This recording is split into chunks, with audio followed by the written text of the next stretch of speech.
After Pearl Harbor was bombed, it was a pretty scary time because we didn't really know how far the Japanese were going to go. Were they coming all the way to our country? And were they going to bomb us? We had the international bridge, we had an international tunnel.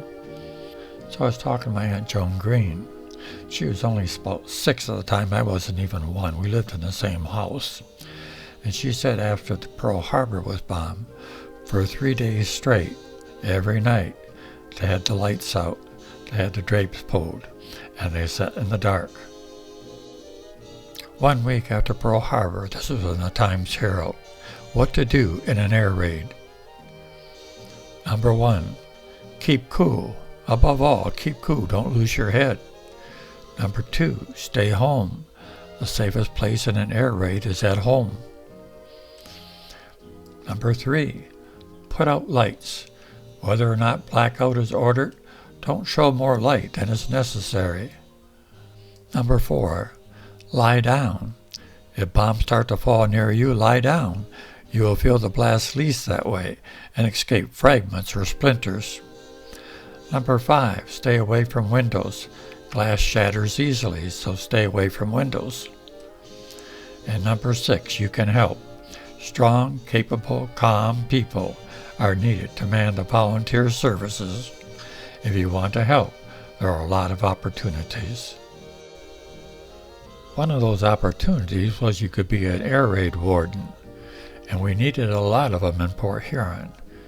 Each air raid warden had control over 1 or 2 blocks, and they had to make sure that the lights were out, and make sure that the curtains were drawn, that no light was shown on any house. And the first couple of times there was a problem where there were lights showing, they'd have a gentle reminder to the people, but after that you could be fined.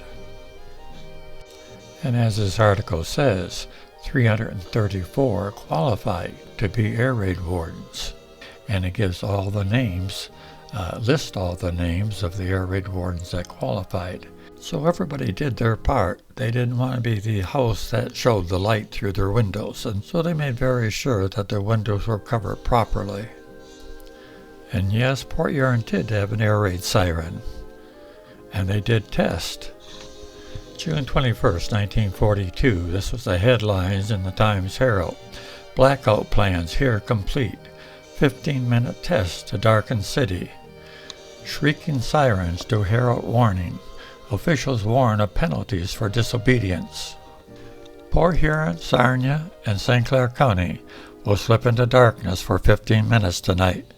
The blackout for the entire area will give thousands of inhabitants their first experience in a wartime measure designed for protection of civilian populations in the event of an enemy attack from the air.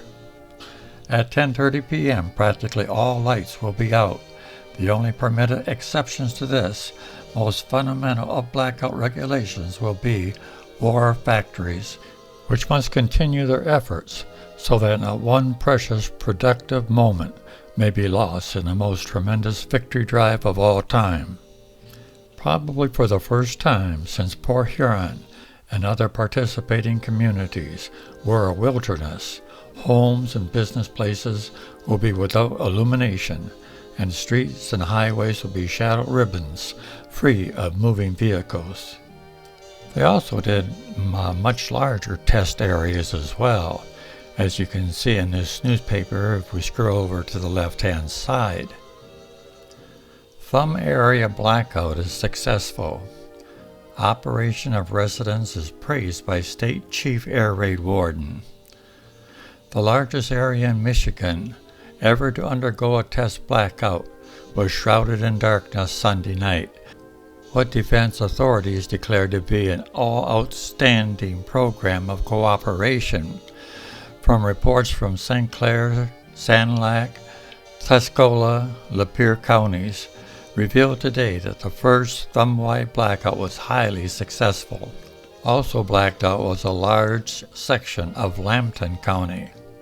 Colonel Owen Clary, Lansing Chief Air Raid Warden of Michigan, also witnessed a Port Huron blackout from the roof of the Hotel Harrington, said the Thumb area, covering approximately 10,000 square miles, is certainly the largest section in the state to be blacked out at one time. The Times Herald was a wonderful source of information. We didn't have the internet back then, social media. People were hungry for the military news, the latest battle, but also what was happening to our boys over there, local boys. Especially when it came to the Navy. The military would tell them when a ship was sunk. But it might be quite a while after it was actually sunk, because they didn't want the Japanese to know that it was sunk. The Japanese dive bombers would be able to see that they bombed it, but they didn't stick around to see if it was sunk. The Navy part in World War II was all about the aircraft carriers, and we didn't have a lot of them. Japan's biggest disappointment in Pearl Harbor was the fact that the carriers weren't there. They thought for sure if they could find the 4 or 5 carriers that we had docked in Pearl Harbor, that they could bomb those, destroy them all, and we would be crippled for the rest of the war. Port Huron had local men on all the carriers. So when this headline hit in 1942, 4th U.S. aircraft carrier sunk, I imagine a lot of hearts sunk too in Port Huron. Was it the ship their boy was on? Let's read further. Only 3 known left the Navy. Carrier previously reported hit, now revealed casualty. Sinking of another U.S. aircraft carrier, the 4th, in the furious air and sea battle for the control of the South Pacific, was announced by the Navy Saturday night, leaving only 3 American carriers known to be still in action. The latest victim of 2 Japanese serial attacks was not identified by the Navy. Now how disheartening would that be? They wouldn't even tell you which carrier it was. Of course, that was because they wanted to keep the Japanese on their toes. They wouldn't know what carrier was in what convoy and what their capabilities were. They couldn't hold off forever, but they really dragged their feet on giving the name of the carrier. The carrier they're referring to in this particular case was the USS Wasp.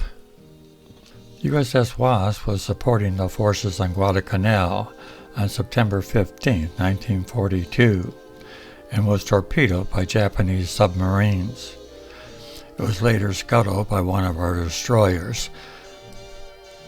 It was about a month and a half after the sinking of the Wasp that it actually hit the newspapers.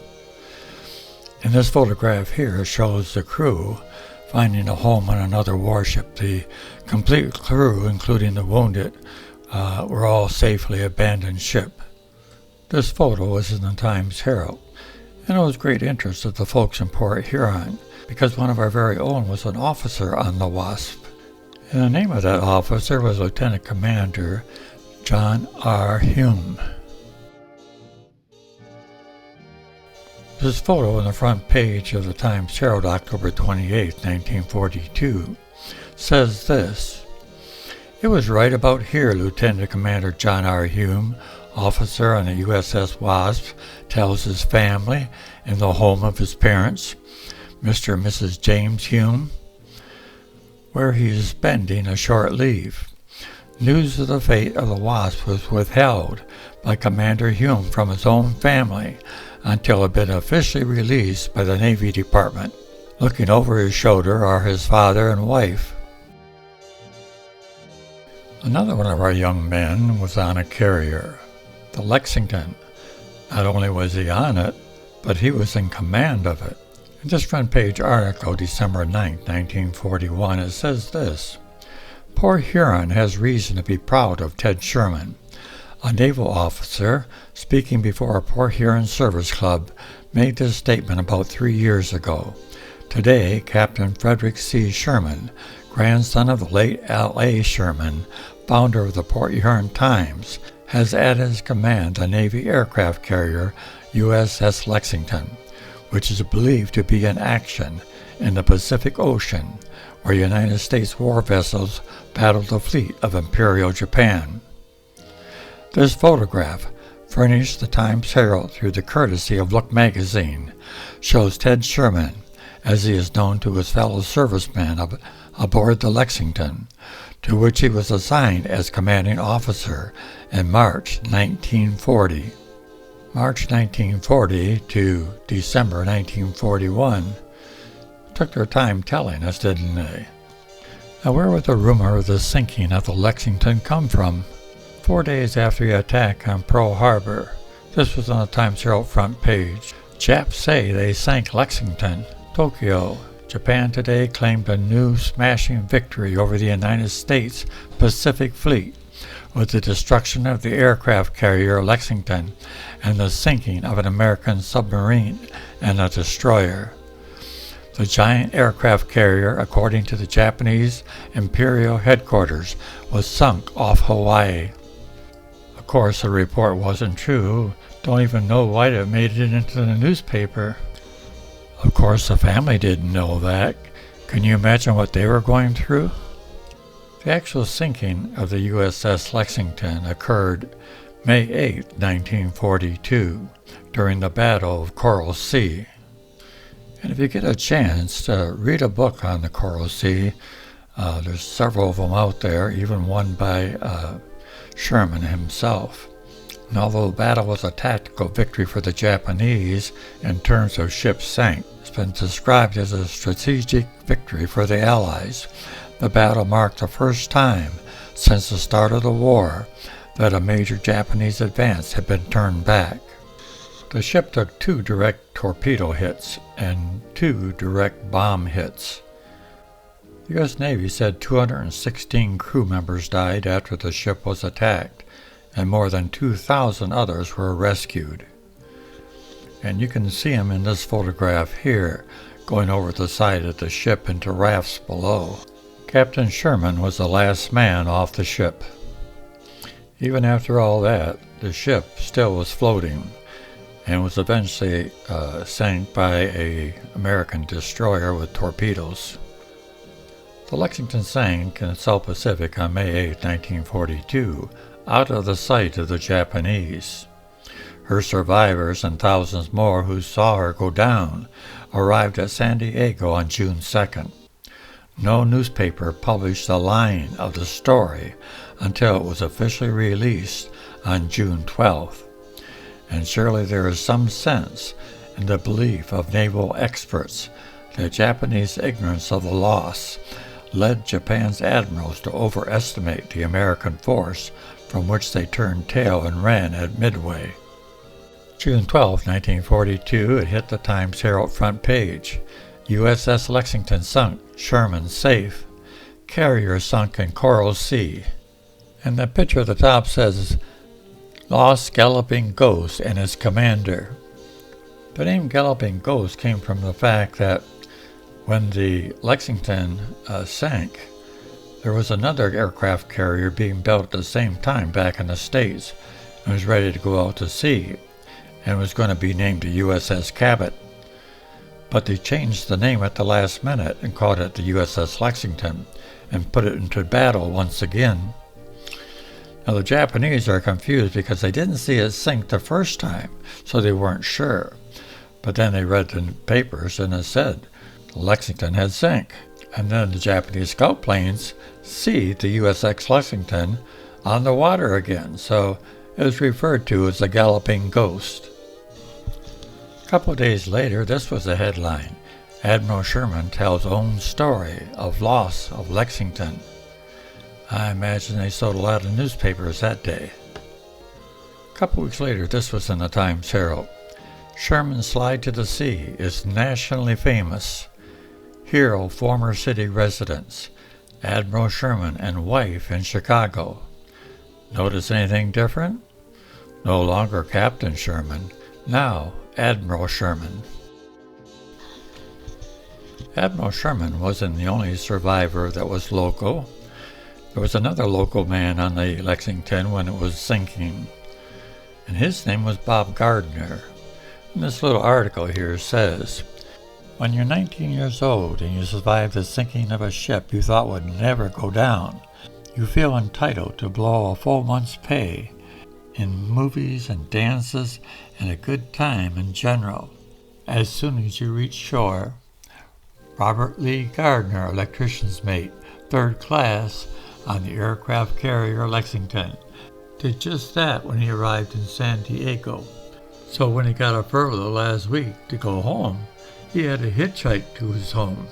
Recreating the scenes during the last hours of the Lexington, Bob remembers most vividly the minute when he clung to a life raft and squinted back at the old ship, still unable to believe that the crew had been forced to abandon her.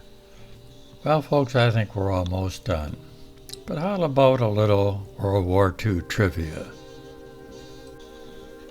The statuettes that are given out at the Oscars are solid bronze and plated in 24-karat gold. But during World War II, because of the metal shortage, Oscars were made of plaster and painted with a bronze lacquer. Following the war, the Academy invited recipients to redeem the plaster figures for gold-plated metal ones. And in this photo, you see Joan Fontaine and Gary Cooper holding their plaster Oscars at the Academy Awards after party, February 26, 1942. Trivia number 2. Did you know that the Jefferson Memorial was dedicated during World War II? Yep, April 13, 1943, on Jefferson's 200th birthday. President Franklin Delano Roosevelt presided over the ceremony. And do you know what that statue is made of? Yep, the same thing those Oscar statuettes were made of. Plaster. In 1947, the original plaster statue was replaced with bronze. I don't think we should end this serious series on a trivia note. Seems like that's not quite right. So let's end it on a little bit more serious note. And that would be the Blue Star and the Gold Star mothers. Even as a young boy walking around the neighborhood, I can remember the flags that were hanging in the window. The Blue Stars and the Gold Stars. I'm not sure I remember what they were at the time. I'm sure my mother told me, but I do now. And the Blue Stars represented the fact that you had a member of that household in the military, and usually it was a son. And the mother of those sons were referred to as Blue Star mothers. And the Blue Star mother in this picture has 4 sons in the service. The caption says, Mrs. John Sabayan Sr., who has 4 sons in the nation's armed forces, and whose youngest boy, William, 14, wants to be a Marine, proudly hangs her Blue Star service pennant in the front window of her Sabayan home. The banner, or the pennant, looked like this. The Blue Star mother would have a son in the military. The Gold Star banner would look like this, meaning that a Gold Star mother had a son killed in action in the military. And in some cases you see something like this, 2 blue stars and a gold star, which meant that a mother there had a son killed in action, but she still had 2 sons serving in the military. So she was both a Gold Star mother and a Blue Star mother, but was always referred to as a Gold Star mother. On the front page of the Times Herald, there's a photograph. It says Gold Star Mothers Honored. The caption reads, Gold Star Mothers of World War II were honored guests at a dinner meeting of the Business and Professional Women Club Tuesday night in Hotel Harrington. And it gives the names of the ladies. But you notice there's no big smiles in this photograph. I think every one of those women were hurting. They gave the supreme sacrifice. They gave a part of themselves for the war effort. Well, this concludes our 8-part series of what it was like in Port Huron during World War II. I know it's made me appreciate what my folks went through and some other of my family relatives, and I hope you folks enjoyed these videos. You may have noticed that my voice changed while I was narrating many times. Sometimes I was gasping for air, shortness of breath. That's because I've had some health issues. But hey, I'm getting old. What do you expect?